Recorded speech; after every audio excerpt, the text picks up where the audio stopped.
因为 Y 是对线很稳，个人能力很强，但是他在打团的时候很少站出来，所以我们要做的就是对线的时候尽量压制他吧。How well do you reckon that went in laning phase, Clement? Not very well. But they basically gave up the laning phase, the picks, Ezreal versus Varus. What do you really expect? You're not looking to really shut them down if you're picking those picks. Basically, Snow was fronting. He's playing the mental game right here. I see. Fantastic. I also got told that I've been pronouncing Sing Tai wrong. Yeah. It's like Sing Tai, right? It's Xing Tai. Xing Tai. Yeah, and basically means mental state. Mental so state. This guy you said it was like himself... heart state, right? And like heart state is like a pulse, which is my name. Which is the really interesting thing, because both in Western and Eastern culture, people actually thought that the emotions came from here, not from here, back in the Middle Ages forward. So interesting. In language, it's still heart status. That's funny, because that's wrong. Have you ever been in love? Fair, yeah, I'm dead inside, so, you know, I wouldn't know personally, but no, that's fair. Talking about this matchup, though, yeah, I'm really wondering whether this is just going to be a sweep here for Vici, because it seems like LGD are just unable to close this composition. Maybe they're just trying to do something different like TOP were, you know, in their first game against FPS yesterday. But I would say that, you know, Yuki, it seems like he just picks Zoe in every situation regardless. So if your bottom lane wants to play some Varus, well, you can't. So, you know what I mean? So, like, what do LGD do now to actually come back into this series?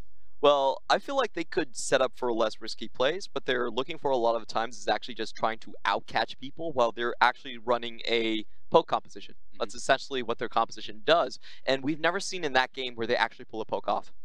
They actually still play the LGD style, regardless of the composition. And that's why I think they got themselves into so much trouble in terms of the side lanes. If you're playing a poke composition, you're basically always moving as 4 and just setting up in front of a tower. And they've never really done that. So I want to see that change. You have to play to your compositional strengths. Yeah, that's an unlucky time for this this stat to come up.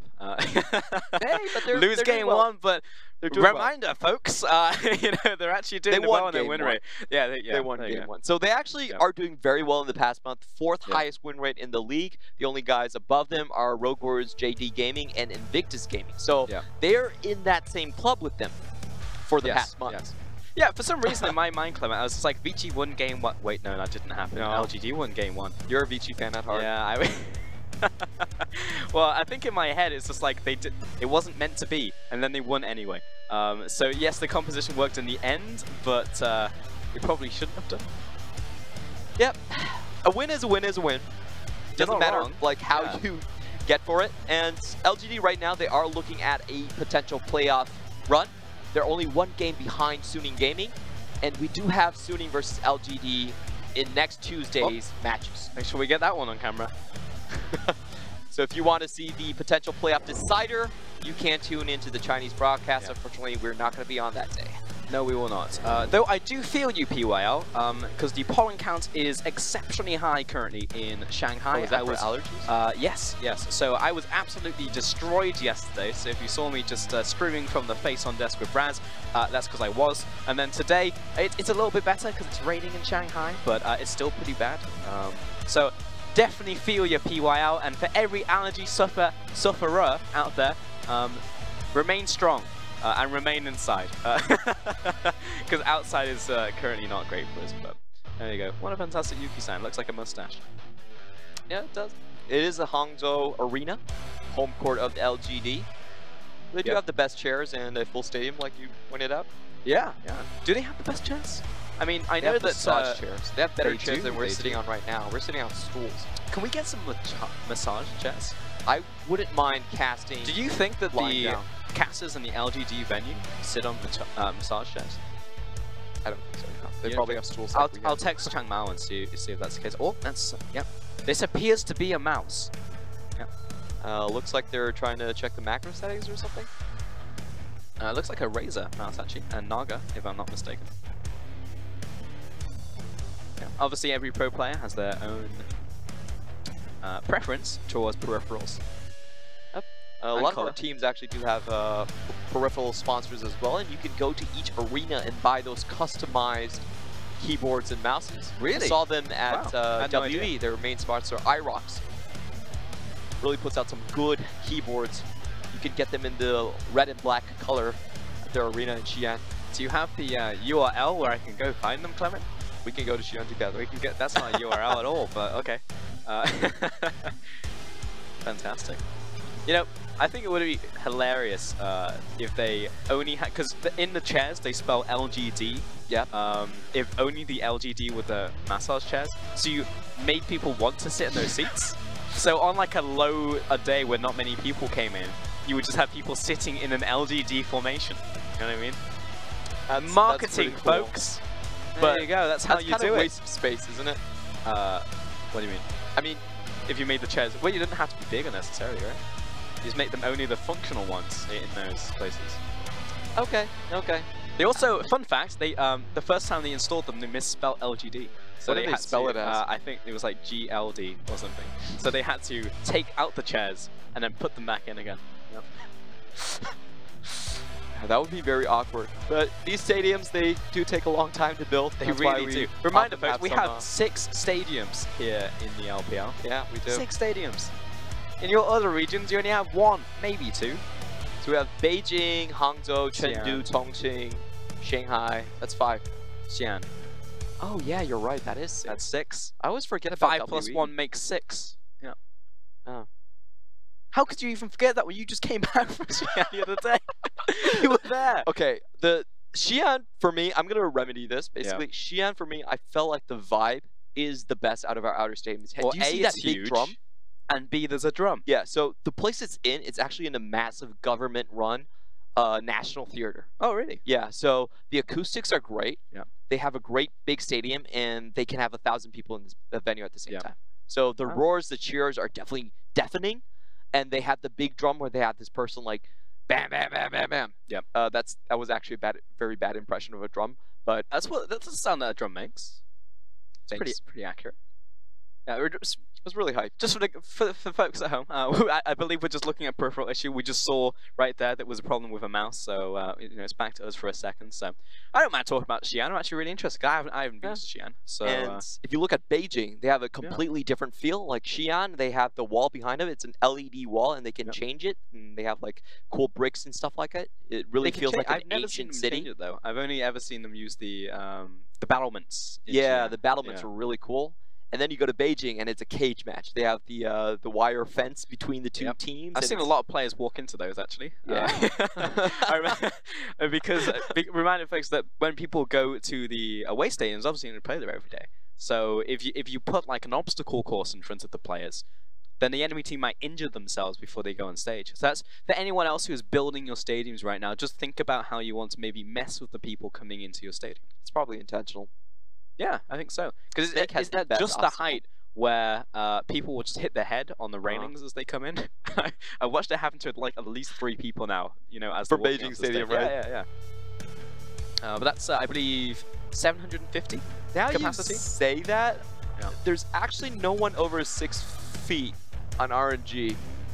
So that's probably an intentional. Like, the Ah. Shy would definitely get his head stuck. That's true. That guy's a tall fella. Wow. I saw him the other Such day, a and I was like, smart holy thing. moly, he's very tall. Good design choices, by the way. It is, yeah. You know, Home always court design it around your team. Yeah. Measure the height of your players. You know a Japanese game show where it's like the walls come over and push them into liquid? I know that one. Yeah. You should make sure that the holes that people have to go through to get out on stage, you know, the walk-in you know, tunnel is only the size of your players. So if you do go up against the Shy, he's gonna get knocked into the goop. It's always best when they, like, renovate the most unexpected places, like someone sitting on the toilet and suddenly, like, you send them through a long shaft or the elevator. Like, Japanese game shows are the best. That actually sounds more like a Bond film, actually. But that would be hilarious, yeah. Because sometimes we do have players, you know, go for a bathroom break, but then when you actually just send them to an underground facility instead, I think that's you not get what they one were chance to expecting. split. What? I think you get one chance to split for that. For what? For, like, a bathroom break. Oh, 'Cause right. you can't do it every time. Like, Well, what have happens if you 9 need to go, players wait Clement? for you. If you need to go, you need to go. They You can't should do just what tell you someone have you in, can't like, go. Jurassic Park. They have a T-Rex waiting for you. It's like, It's probably harder to get a T-Rex than it is to get a toilet. but from what I understand, if it's like a really dire and like medical situation, you can go, but people aren't gonna be happy because they're gonna have to listen to Clement and Pulse chat about non-league related issues.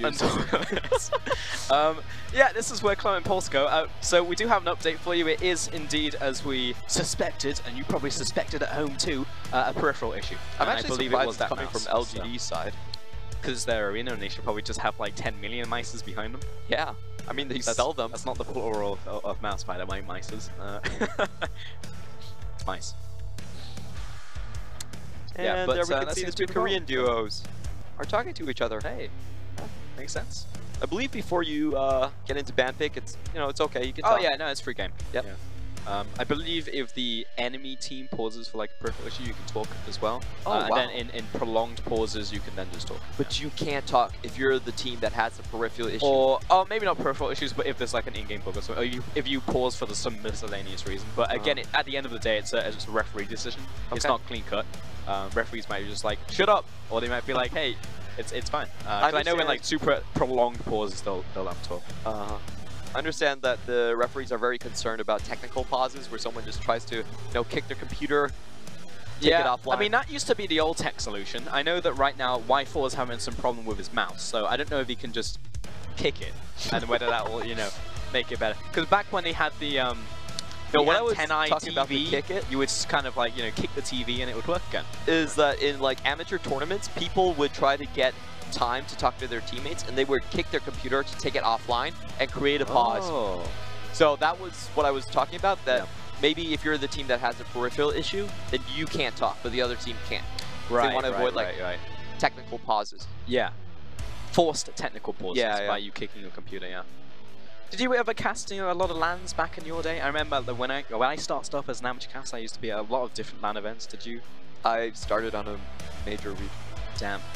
You never suffered the problems of the grassroots Hey, caster. I've casted a couple of IEMs. I know what you're talking about. That's not a grassroots tournament. I'm talking about the I series, the bring your own computer dream hacks. That's what I'm talking about. In terms of the pauses, they're pretty much on par. That's true. Yeah, you're not wrong. Had some. I think some of the best moments have actually come out from those big pauses. Yeah. Sometimes at a live event, a pause happens. What's your longest pizza. pause? Longest pause. I did a 3-hour one. It was the IM or Flash Wolves one. Yeah. I still remember that. I think probably like 2 or 3 hours. Yeah, I think is generally it. Because at a certain point they just call it off.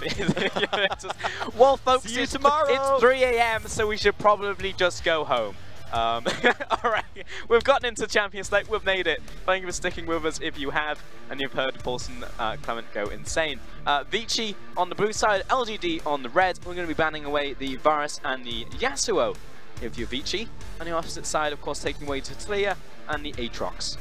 So Vici, very interesting, banning away the Camille themselves. You can see Jinu actually smiling at that band because Vici did first pick it, and you had a flex for it, but they've just decided to forego it completely and going for the Tahm Kench instead. The big priority pick between these two supports. Hey, we're talking about the Darius there, potential for Audi, but it's going to be taken away from him. And the first pick out the Tahm Kench to Xingtai. LGD over to them. Oh, I love this Orianna flex early because Y4 is the one that... Don't get too excited. They will. I'm banking on it. Okay. Y4 is the big Orianna player of the league, and it also counters Coco's rise. They can flex it to the mid lane as well. So this is a great answer. Clement, this is why I always tell you, don't go all in on the hovers. But it made sense. It did made make a lot of sense. No, I agree with all of your reasoning, Clement.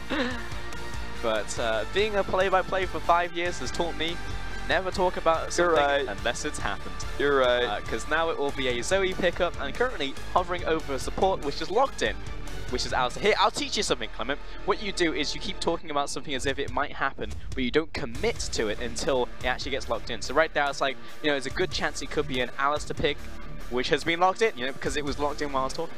Yep. That's how you're always right. For Vici, they could go with the Rise again. It's not a bad matchup. We really haven't seen that many champions coming out from Coco, to be honest. He's played 5 Rise games and 2 games on other things. I think 1 Swain game, but the other one I don't really remember off the top of my head. Yep, Swain got hit by the nerf bat. Still reckon he's okay, but yeah, it will definitely move people away from him. I want to say Jin Zhao gets locked in. Jin's going to get locked in here for Snow, and it will be yet another Rise. I don't dislike the fact he's going for Rise. I actually think that Coco's Rise is very good, but... It solves a lot of Vici's issues. Like, one of their big problems was that they didn't have a split pusher. Fire Rain kind of filled that with Yasuo, and now Coco's coming back. Hey, that's what I'm talking about. Hey, it actually was 2 and 5, yeah. Unlucky. Yeah, so, of course, Yuki will be locking the Misfortune for his AD carry, Life 4. Okay. I really like the Misfortune pick. It's such a lane-dominant pick these days.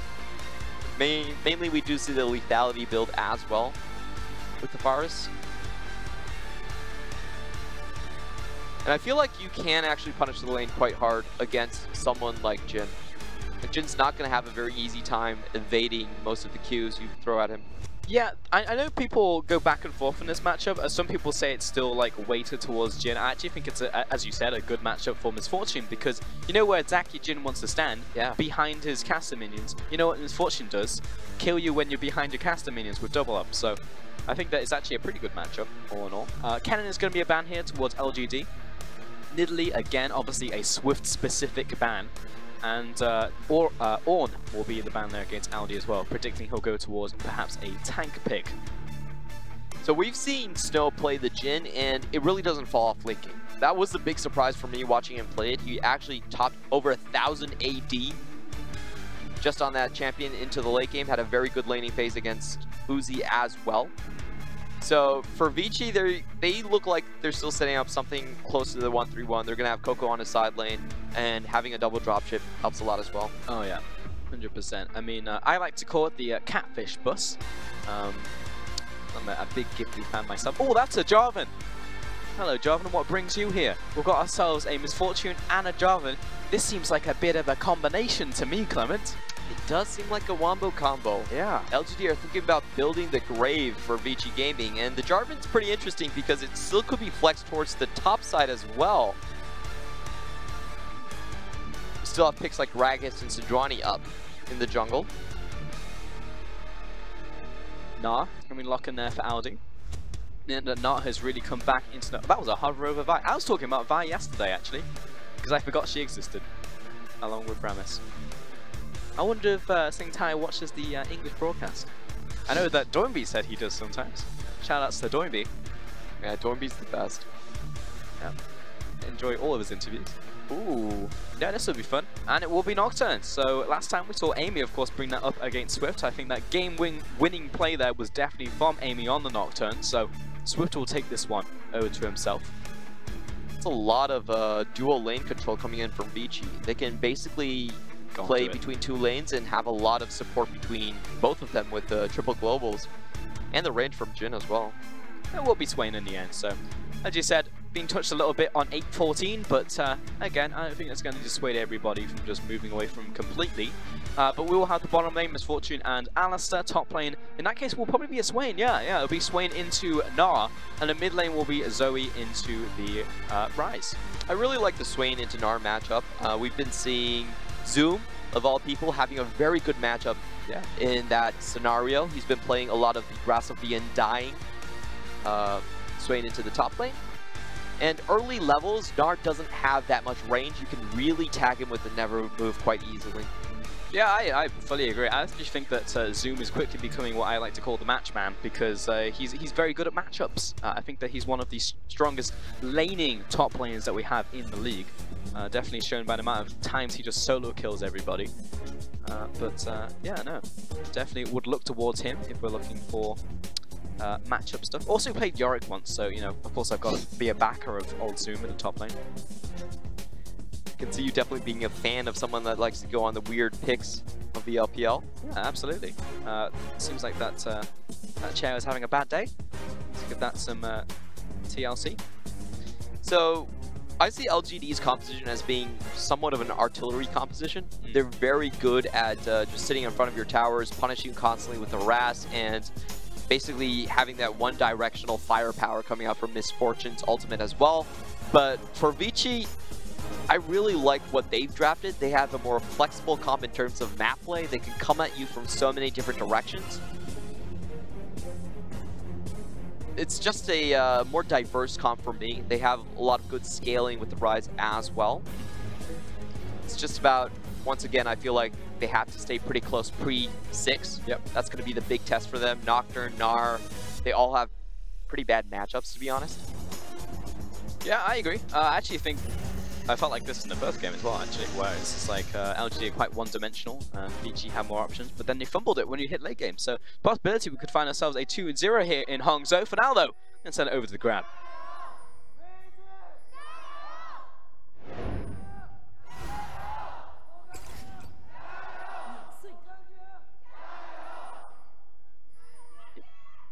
Hey, calm down. Yeah, I think obviously LGD's fan following has been bigger and bigger and bigger recently, especially because they're winning. Everyone likes teams who win. But LGD, their fans have definitely stuck with them through a tough couple of years, I've got to say. And yeah, if you it's just a ward, mate. Calm down. I know FLICKR was saying that they were only really good in one season, and that would be 2015. But it seems like for a lot of people, that's when their kind of career started. So everyone looks back on the glory days and then realizes that the glory days was like a week, and then it was like, wait, why why were we a fan of this? Those are the teams that you want to be a fan of. You want to be there for the lows, and then you want to be there for the potential highs. So that's why there's so many fans on LGD. You don't want to miss out if they actually be a good team sometimes. That's true, because then you can say you were there from the start. Exactly. Yeah, and everyone likes being a hipster. Let's take a look at the keystones. Jin moving towards the Hail of Blades, of course. It is the common build for him nowadays. That's going to be actually a nice bit of harass there from Y4 on his Misfortune pick. And he's just gone for the base skin once again. I see very few people actually choose to go for a different setup on the Gun Goddess Misfortune. The only person to do it so far, I believe, was SMLZ.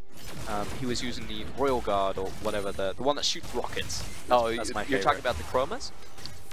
Well, you can change forms. This is Gun Goddess Misfortune. Okay. She's got four forms. Yeah. I've actually never played with that skin that much, but must have played I didn't know the against it, skins are so surely. good these days. Well, it's a legendary skin, isn't it? Jinnu is getting absolutely bodied there. That's not how the match was meant to go, but Aldi got the level 2 punish, so that'll happen. This ward has not spotted Amy. Wow, actually dips into the pixel brush and moves on to grab right there. So this could be a potential incoming gank into the bot lane for LGD. Maybe, but PWL got a good bit of harass. That was a clutch flourish coming in from Snow. Take a look at his keystones, going for a Taste of Blood, and he's also got for Gathering Storm on Sorcery. Amy, again, as you just mentioned, Clement is looking towards the bottom side. Now he's sneaking very quietly into the tri-brush. There's a flash coming out from PYL, but again, the save from Sing Tai. I don't know how you didn't see that one coming, LGD. Great Devourer coming in right there. They're probably banking on trying to get the double knock-up. Yeah, that's why you onto Tom Kench as well. Yeah, that's why you go Alistar into Tom Kench most of the time, is you have the potential to stop the Devourer by knocking him up as well. But unfortunately, that didn't happen. Tom Kench did stay out of range. Wow, a day that we don't see Chrysalis. I think some top players have been moving away from that pickup nowadays. But again, we're still going to see bone plating, because that is like, you know, the mastery. You have to bring it. Yeah. I still think bone plating is a bit too busted. It's just really, really, really good. It happens on every single trade as well. It's like 60 damage. It's a lot. Yeah. Like 60 damage is a lot. If you think about the fact that, like, Cheap Shot has been nerfed and Taste of Blood has been like dropped a little bit ages and ages ago, and that was like the difference of 20 each, yeah, right? Exactly. But bone plating is a difference of 60, and you get it every 45 seconds. It's pretty much a must on top laners. If you're taking Resolve, definitely. I think the other day I saw someone take Demolish for the first time in like 6 months, and I was like, holy moly. Oh, I do it. Oh, of course you do it, but I'm talking about competitive play. I mean, yeah, when you're pushing into the tower most of the time and you get those free shots, Demolish is the way to go. Exactly. If you send your opponent back on every wave, their tower's gone by like 5 minutes. It's nuts. Would highly recommend for tanks in the top lane. Swift is going to look towards Jinnu right here. It's going to be a nice combo there, but Aldi will probably keep moving forwards because he's about to transform into Mega Gnar. Swift is already here with the Unspeakable Horror, but Amy's actually here with the counter gang. Aldi jumps forwards. He's about to get angry, but Amy doesn't care. He's trying to hit for the never move. Does get it. Follow through. Jumps behind the wallop, and Aldi's low. He'll flash away from this, but Swift is getting some free damage onto Amy. They'll both back away to the tower. So overall, LGD definitely win out on that trade. They get the top laner very low. Audi has to base, while Jinnu can stay in lane for a while. is going to shove that wave in. 5-4. Bit of damage there with the love tap. But again, just controlling the wave here with PYL. We're doing in terms of farm, yeah, once this wave resolves, Snow will be okay. He'll probably be in the clear, but he's still getting ahead on this pick with his misfortune. Trying to get the stun down. Gives him the cowbell, but now PYL, he's being gobbled up. Again, Thing height is low, but he's going to headbutt him back towards his misfortune. It's a portal combat in the bush right now, but he gives them the Tam Kench. That's going to be a kill over to LGD. Great calculations on PYL. He knows Tam Kench inside and out, knows that the damage from Devour is not going to kill him yet, so willingly goes in for a journey. Knocks him back as well.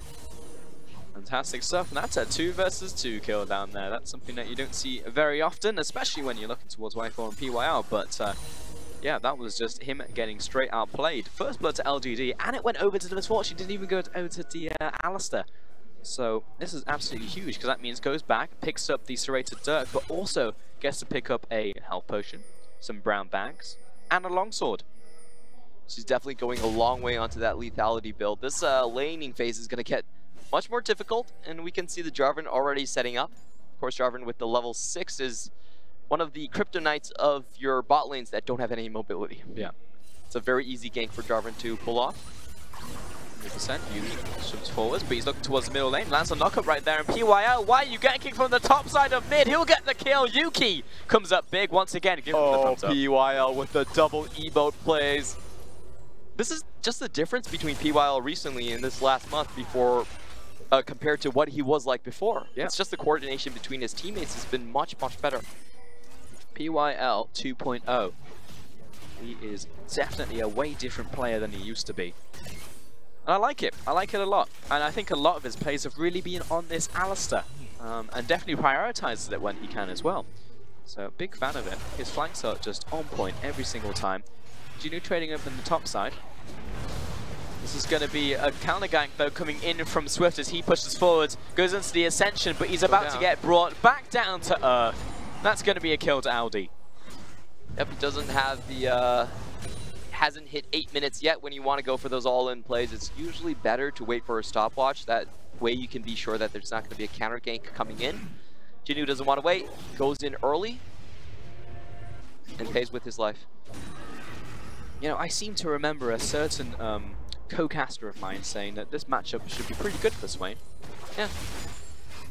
It is. It is early levels pretty good for Swain. You outrange the Gnar heavily. Yeah, I agree. But for some reason, he's behind 2 waves. And well, if you die, yeah. That does tend to happen. Yeah, he definitely wasn't winning on the 1v1 when I was watching him as well. Yeah, that's fair. I felt like the early gank kind of threw his tempo out. Messed him up, yeah. Yeah, messed him up a little bit.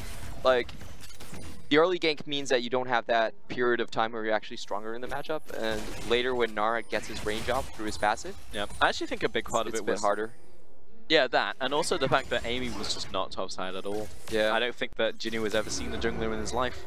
It's a really weird pick, the Jarvan right now, because the problem with it is you lose a lot of HP when you're just clearing. Yep. And that's a big no-no in today's meta. You look at the junglers that are currently playing, none of them really lose health on clear. Trundle, no. Xin Zhao, no. Kindred, no. So you're taking a lot of risk with the Jarvan. Like, things can go really bad for you early on. But the level 6, you're not in position to constantly counter gank, you know, at the same time. If you know, Swift goes for a pre-6 play, or even a level 6 play, you jump in and you're like, uh-oh, I'm 20%, and then you just die as well, so. That's definitely unfortunate. Though this time, now he's full health. Wow, goes in with the instant Cataclysm. He's still by himself. PY will follow through, but opens up the curtain call. He's under fire. In fact, Amy is as well. This Alistair's going to have to block all of this, but he's still doing it somehow. Bullet time comes through. 2 kills to the Misfortune. I can't believe that went so well for LGD. Great estimation on the range in the final moments for Y4. He actually tags the kill at the very edge. I thought that was going to go terribly. 100%. Coco now trapped in place. He's knocked up, and he is put down by PYL. That was a surprise flash coming out from Yuki. He did pick up a flash from the kill earlier, and a very short distance flash. Kept. I really like what he did there. He basically kept the flash on his side of the wall so he could surprise with the Sleepy Trouble Bubble. Really smart on the mechanical play right there. And the first dive, like you were saying, I thought it was going to go horrible. Amy's half health at the first few seconds of the fight. You have Jin in a great position, but they're not able to clean up anything. That was nuts. I mean, everything was on a nice edge in every single one of those plays. When you see 2 low health targets and a Jin opens up with his ultimate and they have to stay in it for the full duration, you're like, at least 3 people are gonna die here. Yeah. And somehow they juggled it. 2 shots on the Alistair, maybe even 3 shots, and then the last one went on the Misfortune, I believe, and she was like half health, and then she just tanked it, and it killed someone with the bullet time. And again, you were saying, caught it right on the edge of the bullet. It's just insane. I don't know how it worked out so well. I was really surprised that they were able to drop aggro from the tower. Like, they managed to finish off the kill. I believe it was just on the edge. who hooked up the kill, so the tower didn't aggro onto anyone else then. Yeah. So it was pretty lucky on their side, to be honest. Lucky or calculated? Luck is a form of skill. You're not wrong. Better players, they crit more. Better Zoe players, they get better items. And better LGDs, they somehow make a bot lane tower dive with 4 people work at all low health against the Jin. This is really tough for the Rise currently, because you really can't have like Alistar come into his lane. He just needs to leave immediately. Yeah, I mean, he's just sat as in a turret. I mean, Swift right now is just with Coco, and it's just like, alright, so you got any dinner plans? You know, you doing anything late tonight? I mean, you got nothing else to do. It's not like I can go to my top side because it's gone. I can't go to the bottom side of the map. There's only Krugs. And mid lane tower's been taken. So if you're Vici, there's not a whole lot you can do. And meanwhile in Aldi, I feel the plight of every top laner. You know, like, I'm doing well. I'm 1-0. I'm blasting this guy. I'm 27 CS up on him. But then the rest of the map is just getting demolished. Hey, the rest of my team is 0-5. Yeah. I know you can respect that as a man of culture. A man of top lane yourself, Clement, so definitely can. You can see a favorable trade for LGD coming in. They were going to get the Herald plus the tower, so that's why they're willing to shake on this. Oh yeah, they'll be fine with this. I mean, Vici have a kill and a tower. LGD have 2 towers and a Herald. It's a very common play we see. And they get top lane. Yeah. That's a 3-for-1 special. Is it a 3-for-1? I thought it was a 2-for-1. Herald in top lane. But they also got mid lane tower as well, off the same play. Oh, that was before. They got that counts. Earlier. That definitely counts. That's like the coupon, you know? So here's the big point. This is where LGD messed up last time. They tried to split up and play like a more skirmishing type of style, but they do have a very good tower forcing potential. Jarvan with the Damashian standard is always underrated in sieging potential. It just gives so much attack speed to your entire team. Can they now actually try to look for a setup and try to siege one of those inner towers? Yeah, that's a big question. And LGD, I wonder if they have the coordination, because I think where a lot of their good wins and plays have come out recently is when they have click your R buttons, not get caught in the river. This is a classic PYL, but this time he's leveled and he's Alistair. That's pretty much PYL's graveyard. He's died there so many times. That and also bot lane Tribush. I think those two are definitely the most common. Yeah. Like, if someone does an archaeological dig, you're probably going to find, like, PYL's bones or something. Yes, yeah, you know, a skull or, like, you know, a tibia. Yeah. It's like, you carbon date it. Ah, this is when LGD played that game. Ah, yeah, this is from last week against RNG. Yeah. Wait, this is a relatively new one. So this is good play from LGD. The 4-man stack with this, actually. Good siege. Playing to their composition strengths. Go for another one. Not splitting up. I think they could probably gone for another one. I'd be opening themselves up to a potential fight, but I'm like, well, if you've got... they're looking towards bottom lane. But I'm just like, if you have Amy and you have Y4, then potential. But this rotation, as you said, really nice from LGD right here. The timing was spot on as well. They pushed the second wave in just as the bottom wave was hitting, so they get a lot of free damage on this tower. Check Amy. And that's the poke coming up for the team. It's the poke, and he's just waiting for the opportunity to land that clutch cataclysm. But ultimately, if this tower goes down for nothing, because they're going to wait for another wave, they could either force a break it open with the battering ram that is the Jarvan, or they can just knock down the tower, maybe look for a fight after that one as well. But currently, LGD have the entire rift. The rift is their oyster, if you will. And PYL does have his real flash, so there's a lot of engaged potential. PYL going for the initiate, looking for the cataclysm. Here it is, and the bullet time comes through, but they're not put in the oven. It's fine though, because it took the tower, and that's really what they were looking for. That being said, Cole comes through, 2 shots onto Jinnu, 1 onto Amy, 3 onto Jinnu. He's going to be okay. I would say that would be a 6 out of 10 for me. Like, they did get the job done, but it was in a very risky manner where a lot of things could have gone wrong. Yeah, I agree. But they still got it. And I believe, as a Clement once said, a win is a win is a win. Definitely is. And LGD, this one is different from the last one. They're actually playing to the way their composition should work. It's about sieging, and the way they set up that side lane, oh, that was so good. You have the entire team coming in at the same time the bottom wave hits the tower. Like, that takes a lot of coordination, and that's kind of the hardest thing to do for professional teams, is just lining up the waves at the same time. Yeah, I was going to say, that's something that I've seen like ADG and RNG and IG botch on multiple occasions. They botch it all the time. I mean, a lot of pro teams actually botch it all the time. You know, Talia wall too early, no minion wave. Yep. Slightly Scout, off on the timings. Realm warping in a minion wave. Because really, you know, League of Legends and a lot of games at high levels is PYL. We don't even need to carbon date that one. It's still on the ground. Yep, you know? That's still fresh steak right there. Yeah, this is all there.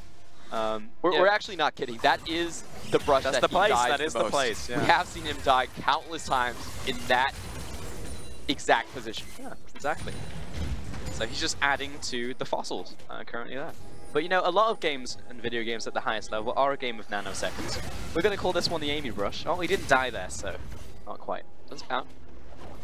Top tower, all 4 hits of Vici. I like the counter punch that's coming in from them. You know, just being sieged not a couple moments ago at their inner tower, and now they're actually taking a tower back themselves. So bring the gold totals a bit back to even, though it's still a 3,000 gold advantage to LGD. And that's going to be the first item within actually from LD here. CZ's into a Swain, and probably going to be in that for quite some time. The Gnar build changes have been really interesting to hear from the pro players. There's recently been an interview with PK, who was the MVP of the LMS, top lane player himself, and he said that people are really shying away from going into the tank Gnar build because teams are so good at engaging on you when you don't have rage. And you just realize, wait a minute, I'm not doing anything with the tank build. Yeah. So we're seeing more emphasis onto the mini Gnar form rather than the big Gnar form. And it didn't come through nerfs or changes. It actually just came through teams getting better. That's fascinating, because I think simultaneously the Gnar has been coming more back into the meta, you know? People are moving away from the Darius and being like, Gnar's an option, and they lock in Gnar, but then you realize they didn't have a tank, whereas like with Darius, yes, we're seeing a lot of Triforge builds, but you get tanky very early on into your build compared to the Gnar, right? It's fine, it's all good. He doesn't get hit by the bubble. Though if he did, he was dead. But you know, you'll get tanky at 2 or 3 items, whereas Addy will not get tanky until ever. Get some resistances, but can he get away? Actually forces a teleport out. Goodbye. That's still good time wasting. For Vici's composition, all they're really waiting for is CSI Yuki on the case. I have determined that he's teleported away from the play. They're waiting for Coco to get big, and that I'm sorry, that scene just brought nightmares back into my mind when Zoe could still pick up teleport from the ground. Do you remember that? Yeah, I know. That wasn't too long ago, actually. There was a time where even if you made the correct macro play, you would still get 4v2'd because Zoe would pick up a random teleport. Yeah. You know, I still have nightmares over the days in which... meanwhile in the mid lane, that's going to be Swift diving right on towards the Misfortune, and PY is so far away, but he turns around and actually does so much damage back towards him. Swift will get the shutdown gold. But the cow's angry. The cow's real angry. How did he actually know that there was nobody around that point? I don't think he did, but he just went for it anyways. And I respect that. I respect it, but at the same time, that does worry me. That's not a good tendency to have, but... I mean, that was a suicidal play if I've ever seen one. It does drag the game out, and it does, maybe that's all Vici's looking for. Again, they have more options than LGD. We said this before, Clement, but I'll say it again. If we hit late game, we could have a very similar situation to that first game. Not as clean cut as the first game, because this time there was actually some, you know, team fight and late game insurance from LGD as a unit. But Vici still have, you know, lots of different ways they can play. They have the 1-3-1, exactly. So, I think the later this game goes, they could actually pull it back. And to be honest, if you put Vici and LGD, they're probably saying, we're quite happy to put ourselves in that situation again, because this time we just won't screw it up, you know? Because that's a situation where a lot of teams could just win. Exactly. I feel like Vici are learning on the fly. They don't have a lot of chances to actually play past the 30-minute mark and actually win a game, so not a lot of good experiences to learn from. But I want to see how LGD rebounds, because they did show us such a good play earlier on with the double tower take. And I just want to see them get back on track, take control of one of the jungle, don't split up, don't let the mobility from Vici be an issue. Yeah. I never understood why you have to split up to solve the case. I don't either. Always stick together. To be fair, no one ever died in Scooby-Doo, so maybe they got it right. Mid tower is going to be broken open right here. Amy with the follow through into the Cataclysm. Nice save there by Singtai, but in the end, the mid tower is already dead. This is probably going to be an inhib on top of that. If there is no... oh, Paranoia is up, but Vici really needs to look for a flank if they want to continue in this. And they're just going to be content with splitting down the towers, reasoning with themselves that they can't defend anyway. Yeah, Aldi in the bot side is going to get himself an inner tower. He'll continue pushing, so they're going to have to send at least one person back. I'm not sure if that really was the case, that Audi couldn't help the defense of the mid lane inhibitor. Probably not. Curtain call. 0 for 2. Yeah, just forcing people away from the mid lane tower. That was going to be my. They couldn't take it. That was going to be my question there, Clement. Is well, night night. I thought he was meant to be the nightmare, but apparently it's Zoe. Yeah, no. How were LGD able? Like it felt like we were just in a bit of a stalemate. You know, we were going back and forth. We were playing checkers, and the LGD were like, you know what? I feel like just going mid lane and taking the inhib. And they just did it. I honestly felt like Vici didn't read the play correctly, and they didn't react in time. They're just like, wait a minute, LGD, all of them are here? Because they only showed Swain at the first part of the play, and then they 5-man stacked. Yep. So, for me, Vici definitely could have mounted some sort of a defense if they had the Gnar in place, if they had just like their front line, basically, tanking for them. Wow, that was a flash play from PYL. You're not a Nocturne at all, but he's got the rest of the team following through, waiting for that bullet time. Where is it? Singtai is taking a lot of damage. He gets knocked down by the Jarvan. Forces another flash with that Cataclysm, but he is unbelievably rooted. Teleport flash over the wall. That's going to be the bullet time coming through. Just a bit of a love tap on the backside of that as Yuki portal jumps away. 3 kills to LGD. I've never seen a more aggressive TP. Just goes through the towers and tries to finish up. Jinu, he is just ascending all over them right now, but he is locked underneath this tower. He goes golden, and Aldi dances.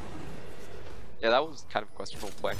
Yeah, that's a questionable thing right there. But the rest of the team will be able to take down the inner tower. Yuki and Y4 are low. This will just be this wave pushed in following that. But respect to PYL. He knew that he could go for that engage and keep them locked up while the team could collapse. Oh, that's always the danger of playing against LPL teams. You never know how many people are actually behind the play when someone is so aggressive in their first initial engage.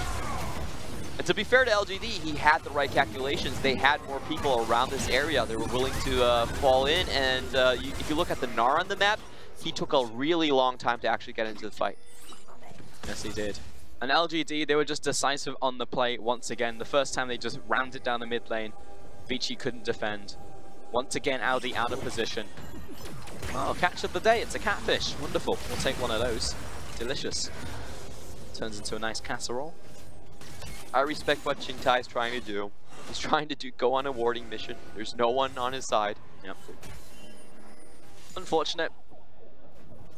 Should be a Baron. In top river, no one can hear you scream. Like space. Paddle Star onto Baron right here. Yeah. LGD are going to start this one up, and Snow is farming Raptors. So it's going to be on Swift right here if he can find himself a steal. Coco trying to dissuade the team. Oh, that's going to be a double knock-up into the bullet time as well, forcing multiple flashes. PYL under attack right now. He's about to be out of his unbreakable will. LGD definitely overcommitted to the play. I feel like the correct response was actually just to take Baron. Yeah. Vici were not in position to contest anyway. They're going to continue, and they have many ultimates down now, Clement. Yeah, this is a very good chance for Vici to actually swing the matchup. It's a very, very good chance, but LGD, they're still looking for a fight. Just take the Baron. Okay, that's goodbye. One play where I have to say PYL probably went over aggressive because he couldn't get out of that situation without his teammates helping him. I actually felt like they probably should have just turned and finished the Baron. Yeah. Or just let the Alistair die and take the Baron as well. But That's not an option on LGD. no, if someone goes in, you gotta say private whoever the heck is. Private PYL. Amy, they can let him die. We've seen that a lot. That's true. Yeah. But They PYL, don't he's really the care heart of the too much team. about Amy. But which is weird, right? Because PYL is the more suicidal He's a one. shot caller, But he is so it the happens shot a lot. caller, right? Yeah. He's like, come and defend me, minions. Get over here. I always feel like that's a wrong mentality because shot callers actually shot call better when they're dead. Yeah. They don't have to play mechanics. They don't even need to play the game. They just need to shot call. You know, wouldn't League of Legends be interesting if you had 6 people, 6v6, but the 6th person didn't have a champion, and they were the shot caller? I'm not sure about that. I'm really not sure about that. It would be interesting. If we could listen into the comms, then Yeah. I would full-heartedly agree with it. But since we can't, then I'd rather that not. Or be a they can feature. only communicate with like some set messages. with emotes. Or emotes, because you know how in like an MMO that has like chat restriction, and you can only type certain things. That's what they can only do as well. So they can be like, they can only say "Go Baron," but they can't say "Go Dragon," right? Are you Coach BSYY? Yes, I am. Sounds like you are. No, BSYY's evolved, man. Like that was old BSYY. Don't meme him. Though that was very He's a true great of Doug coach. He's a Gaming, great yeah. coach. But that was his first big strategy. It definitely was. LGD now onto the Baron again. I'm not sure who's Blue in the Trinket. bottom lane right now. Is that They're Nart? fairly wounded, Yeah. and they have pretty low health bars and mana bars. And Vici, they're still not going to be able to steal, but now they look to turn around. And I think that LGD, they're still ripe for getting team fought here. And Vici, yeah, they're now going for it. Dives into the backline. Swift, he knows he's pretty tanky right now. And PYL, he might be the sacrificial cow. Jinu gets locked up by this one, but will continue walking away. The turning bullet it. time is good, but Whiteform jumps into the backline. That's a massive double up coming through. Swift's going to fall on top of this, but Amy, he's back from base, and they are turning it. Snow running away for his dear life. That was a 3v5 at the start of the fight. Vici managed to hang on to no one, and hero play from Y4. Y4 is an absolute monster. Now you can give this guy the MVP. 5 just for start locking it, 0. locking it. LGD take the Baron, and they look for the win. It was such a smart play coming in from Vici. They knew that part of the LGD squad was already back in base, so they got the 3v5 at the start. But walking through that tri-brush, they had to walk through bullet time coming out from Y4. Yeah, bullet time onto 2, but for me it was the flash forwards into the double up that found one and almost killed a second. LGD flashing onto the spawn pad. PYL don't care. Oh, he stays alive. LGD with the 2-0 on the day in Hangzhou. So LGD still a bit of missteps in the midsection of the game, but they finish it out so strong. Just the individual talents from LGD actually winning over the day. Like, that was not supposed to be an LGD winnable play. No, it was not. There were many things that shouldn't have gone well for LGD, but did in the end. I think about the bot lane, I think about the whole series. But in the day, they take a bow, and they find another win, and continue their good record. They're only half a series away from Suning Gaming right now. If Suning Gaming fall to JD Gaming, then they would be tied. And on Tuesday, if LGD leapfrog them, we could have a new playoff contender. We really could. And who would have thunk it? Who would have thought that it was going to be LGD who would be the team who would be making a late split run? All right, I've lost my faith in LGD multiple times throughout the split, but I will say I've always stood by that. I feel like they have good enough talent to actually be a 4th place playoff. Probably not top 2, but would you like third, to 4th. join Team Raz? We're calling it Team Rice, actually. That's our power couple name, me and Raz. Team Rice. But we say that LGD will make playoffs. FLICKR thinks no. And we have a wig bet on it. Would you like to join the team? Because then we'd force FLICKR to wear 3 simultaneous wigs at the same time. And if I have to wear a wig, I have 2 buddies with me. That's correct. Yes. I'm in. All right, Put there it you in, go. put We it have in. another person LGD over signing Suning up Gaming. Come on, let's on go. to Team Rice. There you go, wonderful. 27 minutes here for LGD. And Y4, again, I think we give him the MVP, certainly for Game 2. That was such a because- sudden end of the game. Yeah, Like, it I really wasn't was. expecting that. It was It was like, really clean. All right, we're playing some League of... And the game's over. Okay, all right, wonderful. And that's a 2-0 on the day. But, you know, I'm just glad that you've joined... you've seen the light. You've joined the right team. And FLICKR is by itself. I've been burned before. I know those coffees, where that coffee bet came from. True. It was on LGD as well, but I do like their chances going to playoffs because they're coming off such a high. If you look at their recent performance, it's 6 wins in 2 losses. They started out 0-6, so you can actually see the pieces starting to click together on this team. And through that series, they played so much cleaner on game 2 as well. So they definitely understand the direction.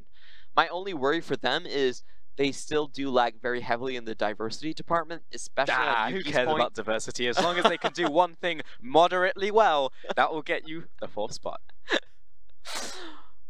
I want to see what Y4 was doing, because this wasn't just moderately good. I this like was how your standards very, are pretty very low good for the teams. So as we take a look at this final team fight, Y4, just pay attention to his misfortune. So it was a good engage on Vici. I really like the idea. They do catch a 3v5 scenario. Coco's coming in as well, and Y4 does not leave his team out to dry. He does massive damage to 3 people with the bullet time, and then flashes over the wall to finish the kill. Yep. Look, there's 2 people trying to chase him, and he forces them to burn their flashes as well. So that one flash was extremely valuable. He broke the ankles off of Coco and Xingtai at the same time, and then found the kill. So that was a 1-for-3 play, basically.